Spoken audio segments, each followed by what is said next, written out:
જય શ્રી રામ. વિદ્યાર્થી ભાઈઓ બહેનો, વિઘાત સમીકરણના છેલ્લા પ્રશ્નોમાં આજે આપણે શુભ શરૂઆત કરી પહેલા દાખલાથી. તો એક ફ્લાવર પોટ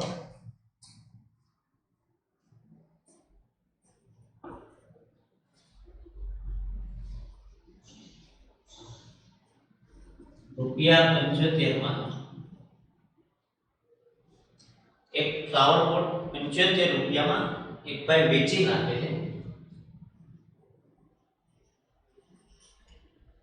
એક ફ્લાવર પોટ ₹75 માં વેચવાથી તેની મૂળ કિંમત જેટલા ટકા તેની મૂળ કિંમત જેટલા ટકા નફો થાય છે. ₹75 માં વેચતા તેની મૂળ કિંમત જેટલા ટકા એને ફ્લાવર પોટ ઉપર નફો મળે છે. તો તેની મૂળ કિંમત શું?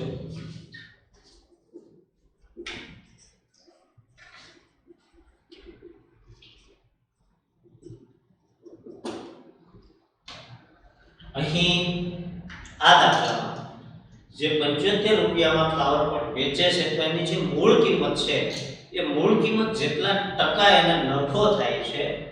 આમાં બે સૂત્રો નફો અને ખોટના, આ બે સૂત્રો જો તમને યાદ હોય તો આ કોઈ પ્રશ્ન બહુ આરામથી આપણે સોલ્વ કરી શકીએ છીએ. એક જ મેથડ છે, એક જ પદ્ધતિ છે. એ પ્રમાણે આપણે આગળ વધીએ તો જે પ્રશ્ન છે મૂળ કિંમત શોધો, તો આપણે મૂળ કિંમતને ધારી લઈએ. ધારો કે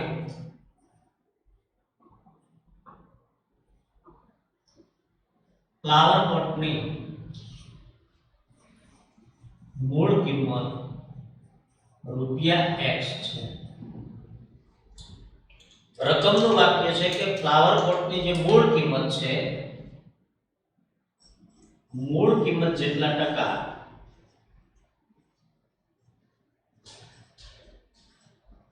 નફો થાય છે. માટે નફો બરાબર X ટકા થશે. મૂળ કિંમત ઉપર જો આપણે નફો ઉમેરી દઈએ તો આપણને વેચાણ કિંમત મળે. ₹25 માં લીધેલી પેન ₹30 માં વેચવી તો ₹5 નફો ₹25 ની પેન ઉપર આપણે ચડાવી દઈએ એટલે 25 + 5 = 30, એટલે 30 આપણી વેચાણ કિંમત થાય. તો અહીંયા જે ટકામાં નફો છે એ ટકાને આપણે રૂપિયામાં ફેરવવું અને એના માટે 5મા અને 6થા ધોરણમાં આપણે ત્રિરાશિ શીખેલા છે. ત્રિરાશિ પ્રમાણે આપણે આને શેરો બનાવવાનો પ્રયત્ન કરીએ કે જો ₹100 મૂળ કિંમત હોય તો તેના પર નફો ₹X. આપણે જે X ટકા નફો લેવો તો એ 100 અહીંયા રૂપિયા બની જાય, ટકા નીકળી. માટે ફ્લાવર પોટની આપણે મૂળ કિંમત ધારી છે X, એટલે જો X મૂળ કિંમત હોય તો તેના પર નફો બરાબર આ x અને આ x ગુણાકારમાં આવશે. પહેલા લખેલું છેદમાં જાય એટલે x * x ના છેદમાં ₹100 જેટલો નફો એને મેળવ્યો. x * x એટલે થયો x² / 100.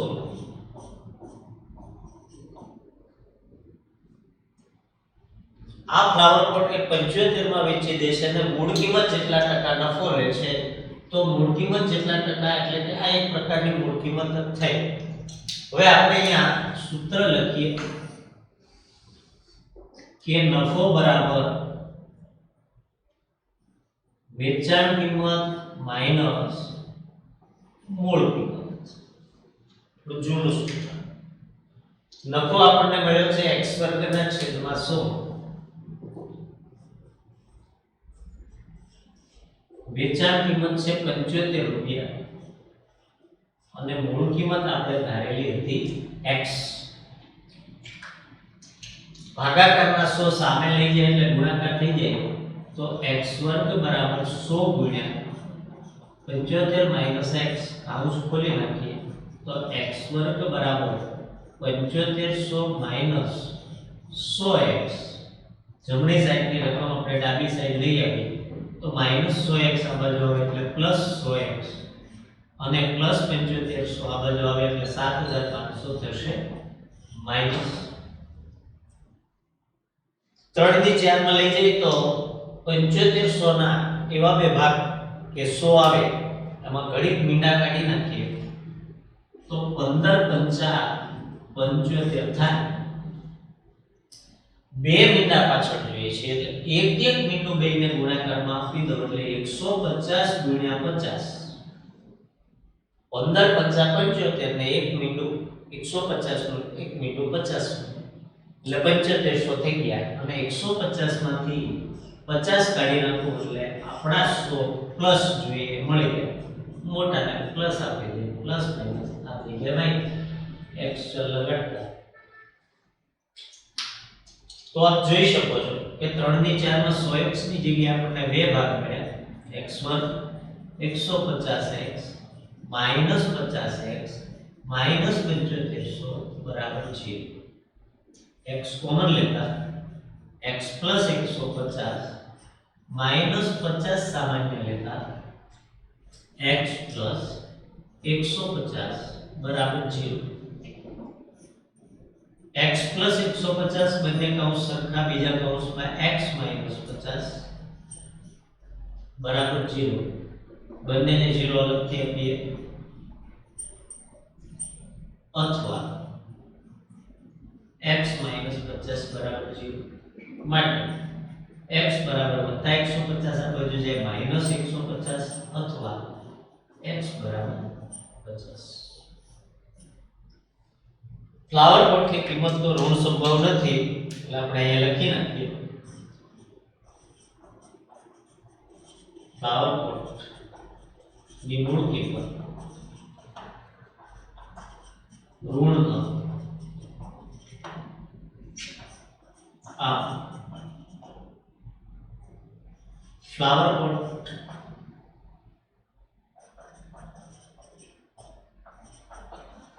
ની મૂળ કિંમત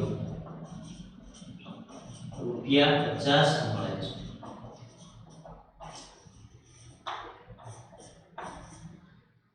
50 જવાબ મળી ગયા પછી આપણે થોડો તાળો મેળવવાની કોશિશ કરીએ તો મૂળ કિંમત જેટલો જ નફો એટલે મૂળ કિંમત જે 50 રૂપિયા છે એટલા ટકા એ નફો લેવા માંગે તો 50% નફો થાય તો એનો મતલબ એવો થાય કે જો 100 રૂપિયા મૂળ કિંમત હોય તો નફો મળે 50 રૂપિયા તો ફ્લાવર પોટની મૂળ કિંમત હતી 50 તો 50 એ કેટલા એટલે 50 ગુણ્યા 50 ના છેદમાં 100 બિંદુ બિંદુ ઉડી ગયું પછી 25 રૂપિયા 5 ગુણ્યા 5 પછી 25 રૂપિયા એ નફો લેવા માંગે છે 50 રૂપિયાનો ફ્લાવર પોટ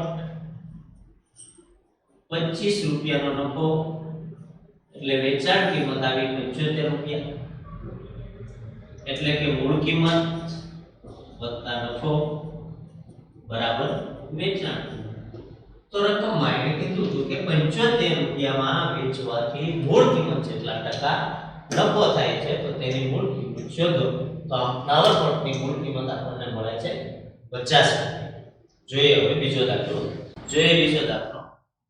જ્યાં આપણે નફાવાળો ફ્લાવર પોટ વાળો દાખલો જોયો એ જ રીતે એક ખોટ વાળો દાખલો લઈએ કે 24 રૂપિયામાં એક પેન વેચવાથી તેની મૂળ કિંમત જેટલા ટકા ખોટ ગઈ તો તેની મૂળ કિંમત શોધો એક પેન 24 રૂપિયામાં એક ભાઈએ વેચી અને જે ભાવે લીધી હતી એટલા ટકા ખોટ ગઈ તો તેની મૂળ કિંમત શોધો રકમ લખીએ પહેલા રૂપિયા 24 માં એક પેન વેચવાથી તેની મૂળ કિંમત જેટલા ટકા ખોટ ગઈ તો પેનની મૂળ કિંમત શોધો. ઘણીવાર મૂળ કિંમતની જગ્યાએ પડતર કિંમત પણ શબ્દ વાપરવામાં આવે છે, જેને આપણે નાના ધોરણમાં પક્કી શબ્દમાં વાપરતા. આ પડતર કિંમત એટલે મૂળ કિંમતમાં જો ખરાજા કોઈ ખર્ચ લાગ્યો હોય, મોટી વસ્તુ લીધી હોય, ટીવી, ફ્રીજ, લારી વાળું કે ટેમ્પા વાળું કોઈ ખર્ચ લાગ્યો હોય, તો એ મૂળ કિંમત માં જ્યારે ખર્ચ ઉમેરાઈ જાય છે ત્યારે પડતર કિંમત મળતી હોય છે. એટલે મૂળ કિંમત કે પડતર કિંમત આમ તો બે એક સરખું થઈ જાય છે. તો આ 24 રૂપિયામાં પેન વેચી અને એની મૂળ કિંમત જેટલા ટકા ખોટ ગઈ તો એની મૂળ કિંમત શોધવાનો પ્રશ્ન હોવાથી આપણે ધારી લઈએ. ધારો કે પેનની મૂળ કિંમત રૂપિયા x છે. એક પેનની વાત ચાલે છે. એક પેનની મૂળ કિંમત x રૂપિયા છે, જેથી ખોટ x ટકા થશે. કારણ કે મૂળ કિંમત જેટલા ટકા ખોટ ગઈ એટલે ખોટ પણ x ટકા થઈ ગઈ. હવે આ ટકા કાઢવા માટે આપણે વિસ્તારીને અહીંયા ત્રિરાશી લખીએ કે રૂપિયા 100 મૂળ કિંમત હોય તો ખોટ રૂપિયા x. પણ આપણી મૂળ કિંમત તો x હતી, માટે x મૂળ કિંમત હોય તો ખોટ બરાબર કેટલી લખવાને બદલે બંનેની ત્રિરાશી લખીએ તો x ગુણ્યા x ના છેદમાં 100, યાને કે x વર્ગ ના છેદમાં 100 રૂપિયા જેટલી ખોટ ગઈ. હવે ગયા વખતે જે આપણે અહીંયા વાક્ય નફાનું લખ્યું હતું, આજે આપણે અહીંયા વાક્ય ખોટનું લખ્યું કે ખોટનું સૂત્ર તમને ખબર હશે કે આજે ખોટ ગઈ x વર્ગ માઈનસ 100 ના રૂપિયા, એને અહીંયા લખવા માટે ખોટ બરાબર વેચાણ કિંમત પહેલાની આ વખતે મૂળ કિંમત પ્રથમ આવશે. મૂળ કિંમત માઈનસ વેચાણ. મૂળ કિંમત જો મોટી રહી જાય, મૂળ કિંમત જો મોટી રહી જાય એમાંથી આપણે વેચાણ કિંમત જ્યારે બાદ કરીએ, મૂળ કિંમત કરતા વેચાણ કિંમત ઘટી જાય ત્યારે ખોટ જાય. 100 માં લીધેલી વસ્તુ વેચાણ કિંમત જો 120 હોય, 100 માંથી પછી 120 ના બાદ થાય ત્યારે નફો થતો હોય એટલે ઊંધું લખવું પડે. વેચાણ કિંમત માઈનસ મૂળ કિંમત, તો અહીંયા ખોટને બદલે આપણે નફો લખવો પડે. તો હવે ખોટ આપણને મળી ગઈ છે x વર્ગના છેદમાં 100. મૂળ કિંમત આપણે ધારેલી હતી x અને વેચાણ કિંમત એમણે આપી છે 24 રૂપિયા. એ પેન એને 24 રૂપિયા આપી છે. તો હવે ભાગાકારના 100 અહીંયા લઈ જાય લસાઅનો કોઈ પ્રશ્ન બનતો નથી, એટલે x વર્ગ બરાબર 100 ગુણ્યા x માઈનસ 24. માટે x વર્ગ બરાબર આનો ગુણાકાર કરીએ તો 100x માઈનસ 24. બે પદ આપણે આ બાજુ લઈએ, x વર્ગ માઈનસ 100x પ્લસ 24 બરાબર છે 2400 ના એવા બે ભાગ આપણે પાડીશું જેથી કરીને 100 આવે. તો યાદ કરો થોડા, 6 ચોક 24 અને એક એક બિંદુ બેને લગાવી દઈએ તો 60 ગુણ્યા 40 2400. 60 માં 40 ઉમેરી દો તો 100 અને એ 100 જોઈએ છે મારે માઈનસ, એટલે મોટા પદને જો માઈનસ આપો તો માઈનસ પ્લસ માઈનસ જ થાય અને બંને પદ માઈનસ જ જોઈએ કારણ કે મધ્યમ પદ અહીંયા આપણને ઋણ મળે એટલે બંને પદો આપણે ઋણ જ જોઈએ. માટે x વર્ગ minus 60x minus 40x plus 24 બરાબર 0. x કોમન લેતા x માઈનસ 60 માઈનસ 40 કોમન લેતા x માઈનસ 60 બરાબર 0. બંને કૌંસને પહેલા લખી નાખો. સરખા કૌંસને પહેલા લખી, વધ્યા એટલે બીજા કૌંસમાં મૂકી દઈએ, બંને પદો બરાબર 0, બંનેને 0 અલગથી આપી દઈએ.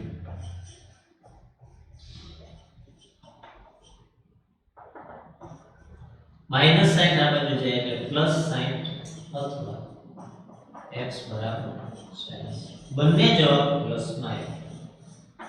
તો શું એવું બન્યું હોય કે 60 રૂપિયામાં લીધેલી પેન 24 રૂપિયામાં વેચવી પડી હોય ને એને ખરીદ કિંમત એટલે કે મૂળ કિંમત જેટલા ટકા જ ખોટ ગયો તો 40 માં લીધેલી પેન 40 રૂપિયા ખોટ 40% ખોટ કરીને વેચી હોય ને 24 મળી હોય તો બંને જવાબ સાચા છે અને આપણે ખરાઈ કરીએ છીએ. પહેલા જવાબ લખી દઈએ કે આમ તે પેન ની મૂળ કિંમત ₹60 કે ₹40 છે. જોઈએ હવે બંને માટે શરત સાચી છે કે ખોટી. ધારો કે 60 રૂપિયા છે પેનની કિંમત, તો જો પેનની મૂળ કિંમત 60 રૂપિયા હોય તો 60 રૂપિયા વાળે પેન 60% ખોટ ખાઈને વેચી હોય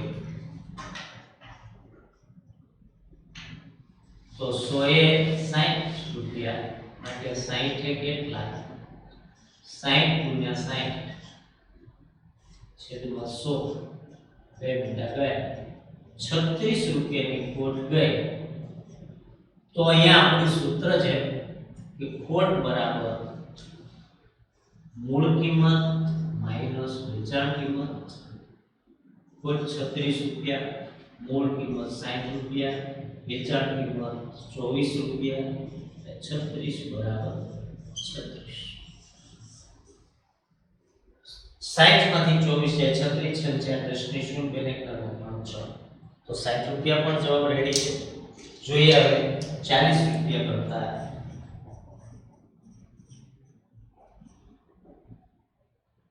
100 રૂપિયા એ 40% ખોટ તો 40 ની પેન ખોટ કેટલી 40 ગુણ્યા 40 ના છેદમાં 100 બે વડા ગયા 16 રૂપિયા ચોકે ચોકે 16 રૂપિયાની ખોટ ગઈ. મૂળ કિંમત માઈનસ વેચાણ કિંમત બરાબર ખોટ.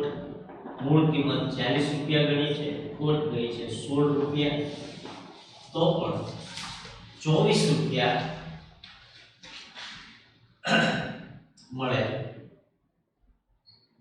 મૂળ કિંમત 40 રૂપિયા અને વેચાણ કિંમત 24 બરાબર ખોટ 16 રૂપિયા. અહીંયા આપણને 16 રૂપિયા મળે તો 40 માંથી 24 કાઢતા પણ 16 મળે છે.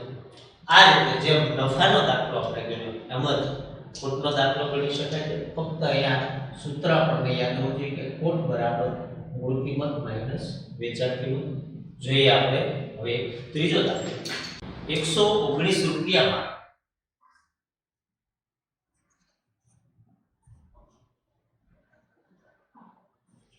એક પુસ્તક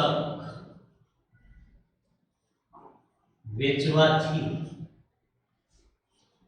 તેની પડતર કિંમત જેટલા ટકા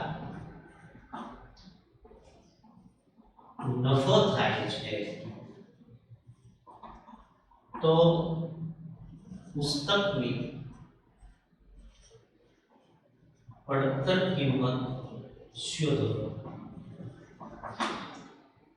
પુસ્તક તો હાથમાં લઈને વૈયાવા એટલે મૂળ કિંમત કહી શકાય, પણ માંગો કે આપણે ઓનલાઈન પુસ્તક મંગાવ્યું છે એ ઓનલાઈન પુસ્તક મંગાવવામાં થોડો ખર્ચ થયો છે એટલે પડતર કિંમત શબ્દ વાપર્યો છે. મૂળ કિંમતને બદલે પડતર કિંમતમાં શું ફેર પડે એ બતાવવા માટે મેં પડતર કિંમત શબ્દ વાપર્યો છે.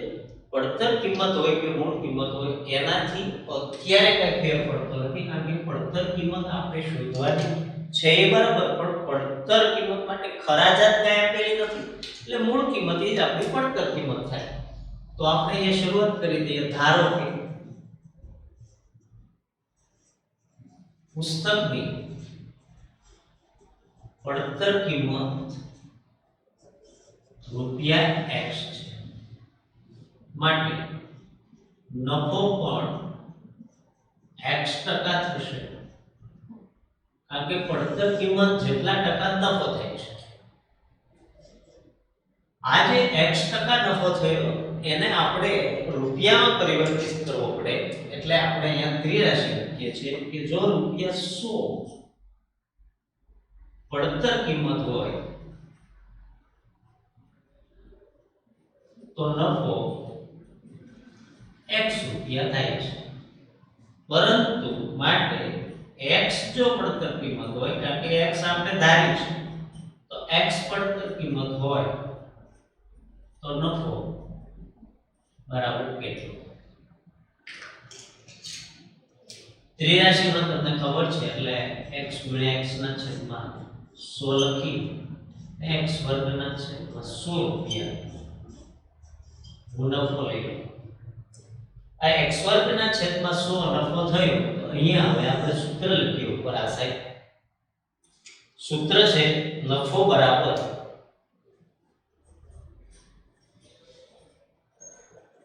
વેચાણ કિંમત માઈનસ પડતર કિંમત. પડતર કિંમતને ટૂંકમાં પકી પણ લખી શકો છો. તો વેચાણ કિંમત મોટી હોય અને પડતર કિંમત એના કરતા ઓછી હોય તો નફો થાય. વેચાણ કિંમત ઓછી હોય અને પડતર કિંમત વધી જાય તો ખોટ જાય. એટલે મૂળ કિંમત ને પડતર કિંમતમાં અહીંયા કઈ ફેર પડતો નથી. નફો થયો છે x વર્ગના છેદમાં શું? વેચાણ કિંમત છે 119 રૂપિયા અને પડતર કિંમત આપણે x ધારી લીધી. એક સરખા જ બધામાં સ્ટેપ છે માટે આ 100 અહીંયા જવા દે, તો x વર્ગ બરાબર 100 ગુણ્યા 119 માઈનસ x માટે x વર્ગ બરાબર 11900 માઈનસ 100x થશે. 11900 અને માઈનસ 100x બંને પદ આ બાજુ લઈ લો તો x વર્ગ પ્લસ 100x માઈનસ 11900 બરાબર 0. બે મીટા કાઢી નાખો તો 119 થાય. 119 ના એવા બે ભાગ આપણે વિચારવા પડે કે જેમાં 100 આવે, તો 119 માં તો 100 નહીં આવે પણ અંદાજ આવે આપણને કે 17 સત્તા 119 થાય. એમાં જો બે એક એક બિંદુ ચડાવી દો તો 170 ગુણ્યા 70 11900 થઈ જાય. કારણ કે 17 સત્તા 119 ને આ બંને મીંડા લગાવતા 11900 મળ્યા, તો 170 માંથી 70 જાય તો મને જે 100 જોઈએ છે એ 100 મળી જાય. એ 100 ની નિશાની પ્લસ છે એટલે મોટા પદને પ્લસ આપી દે, પ્લસ માઈનસ માઈનસ કરી નાખે તો આરામથી આ રીતે 3 ની 4 ના મધ્યમ પદના ભાગ આપણને મળી જાય છે. માટે x વર્ગ બરાબર x વર્ગ વત્તા 170x માઈનસ 70x માઈનસ 11900 બરાબર 0. અહીંથી તો સાવ સામાન્ય છે, ખાલી સામાન્ય કાઢી લો એટલે આપણે જવાબ સુધી ફટાફટ પહોંચી જઈએ. બંને કાઉન્સ પણ સરખાવી ગયા, એને આપણે અગાઉ લખી નાખીએ તો x 170 બાકી જે વધેલી રકમ છે x અને -70 બીજા કાઉન્સમાં એ બરાબર 0. 0 બંનેને અલગ આપી દઈએ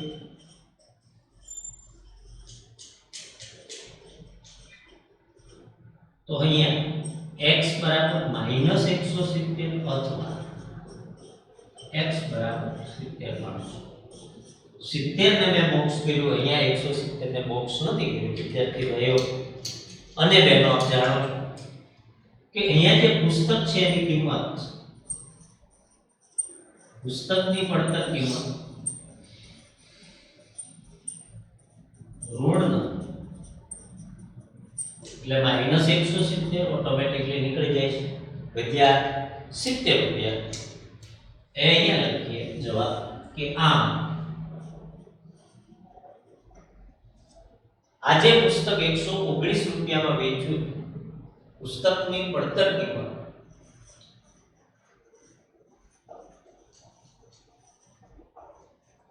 રૂપિયા 70 મળે છે.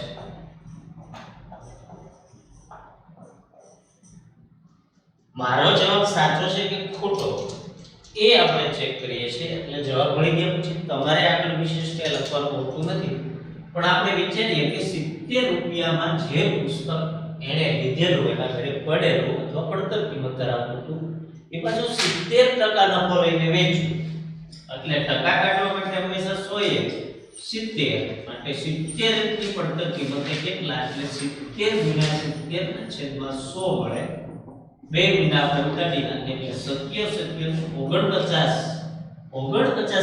ભાઈ આ પુસ્તક માટે નફો લેવા માંગતા હતા તો આપણે જાણીએ છીએ કે નફો બરાબર વેચાણ કિંમત માઈનસ પડતર કિંમત તો વેચાણ કિંમત 119 રૂપિયાની પડતર કિંમત છે 70